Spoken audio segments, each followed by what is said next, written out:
Assalamualaikum warahmatullahi wabarakatuh. Saya Prihandoko, Ketua Pusat Indeks Kematangan UB atau PIKOB. Pada kesempatan ini saya akan menyampaikan tentang framework, konsep, kerangka, konstruksi UBI atau Outcome Based Education. Pada dasarnya ketika kita ingin memulai untuk membuat kurikulum berbasis UBI, hal yang pertama yang harus kita pahami adalah kita harus membangun dulu konstruksinya atau frameworknya atau kerangkanya. Apa itu?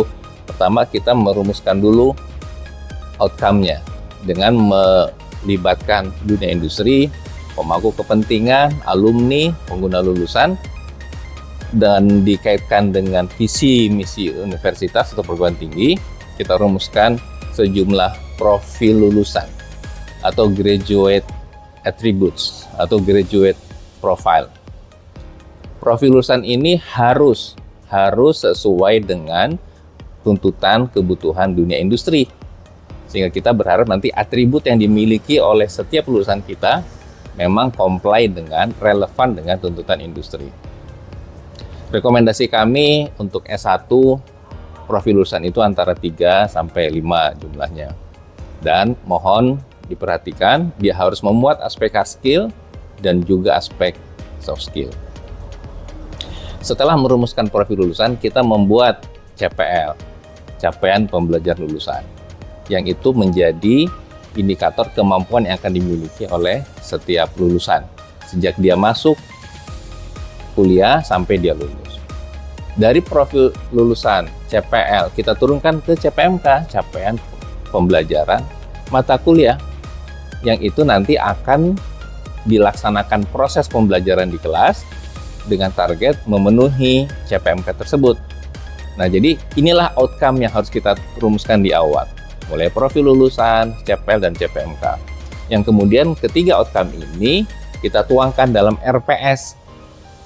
Nah, RPS ini akan menjadi guidance bagi dosen untuk melaksanakan proses pembelajaran dalam sebuah wadah bernama mata kuliah dengan target memenuhi CPMK yang kita tetapkan tadi.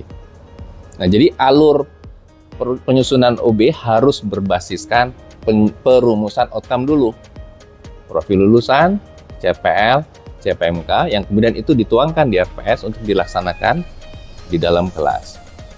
Tidak cukup itu, OBE menuntut proses assessment dan evaluasi di bagian kanan. Jadi kalau digambarkan di bagian kiri itu adalah sederet outcome-nya, kemudian dituangkan dalam RPS, setelah itu dilakukan proses pembelajaran di RPS ini, kemudian kita melakukan assessment dan evaluasi. Assessment dan evaluasi ini ada 3 jenjang. Jenjang pertama di level mata kuliah. Ya, tujuannya adalah mengukur CPMK yang ditetapkan di mata kuliah tersebut.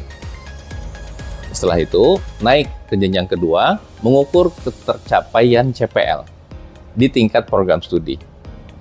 Pengukuran CPL ini bisa kita lakukan dengan melakukan agregasi atau akumulasi dari penilaian terhadap CPMK. Selesai pengukuran di level program studi, kita naik lagi di level institusi melakukan pengukuran kesesuaian lulusan dengan profil lulusan. Itulah kira-kira kerangka kerja UBE, Bapak Ibu dan Saudara sekalian. Mulai dari perumusan outcome, dituangkan dalam RPS, dilaksanakan proses pembelajaran, dilakukan proses assessment dan evaluasi terhadap rumusan outcome tadi. Nah, kami telah menyusun kerangka itu ke dalam model yang lebih implementatif dalam bentuk 20 tabel. Mulai dari tabel profil lulusan, tabel 1 sampai tabel 20. Setelah sesi ini nanti rekan-rekan saya akan menjelaskan lebih detail bagaimana menyusun tabel-tabel model OBE yang kita kembangkan untuk dengan mudah bisa dilaksanakan dan diimplementasikan di program studi. Semoga bermanfaat. Assalamualaikum warahmatullahi wabarakatuh.